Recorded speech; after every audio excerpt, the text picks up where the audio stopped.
Hi పిల్లలు, మనం మహాభారత కథల్లోకి స్వాగతం.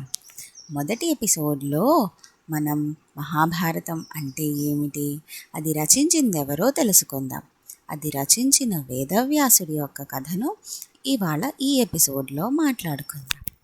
వేదవ్యాసుడి తండ్రి పరాశర మహర్షి. ఆయన వశిష్ఠ మహర్షి మనవడు. ఒకనాడు ఆయన యమునా నదీ తీరానికి వచ్చి ఆ నది దాటాలనుకోగా ఒక పడవను ఎక్కాడు. ఆ పడవను మత్స్యగంధి అనే ఒక అమ్మాయి నడుపుతాడు. ఆ అమ్మాయి శరీరం నుంచి బోలెడంత చేపల వాసన వస్తుంది.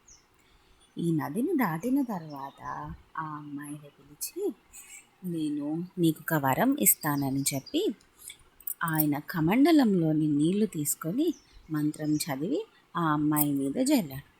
వెంటనే ఆ అమ్మాయి శరీరం నుంచి ఆ చేపల వాసన పోయి మంచి సువాసన వచ్చింది.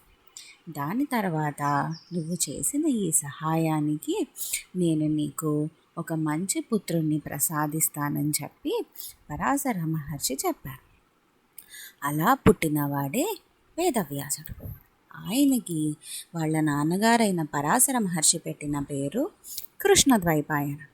కృష్ణుడు అంటే నల్లవాడు, ద్వైపాయనుడు అంటే ద్వీపం మీద పుట్టినవాడు.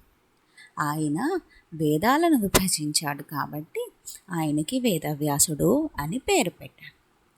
ఆ వేదవ్యాసుడు ఒకనాడు ఈ మహాభారతాన్ని రచిద్దామనుకుని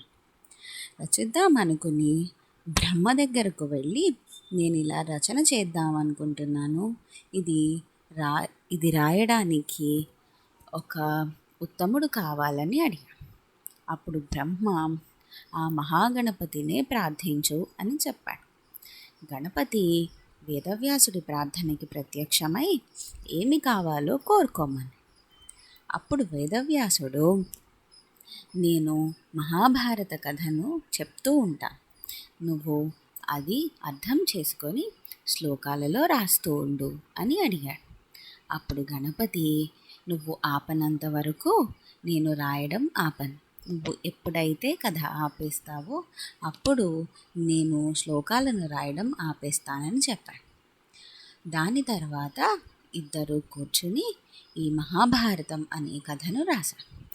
ఈ వేదవ్యాసుడు గురించి తరువాతి ఎపిసోడ్స్లో ఇంకా మాట్లాడుకుందాం. ఇవాళకి ఇంతే పిల్లలు. మీకు ఈ కథ నచ్చింది అనుకుంటున్నాను. బాయ్. మళ్ళీ ఎపిసోడ్లో కలుద్దాం.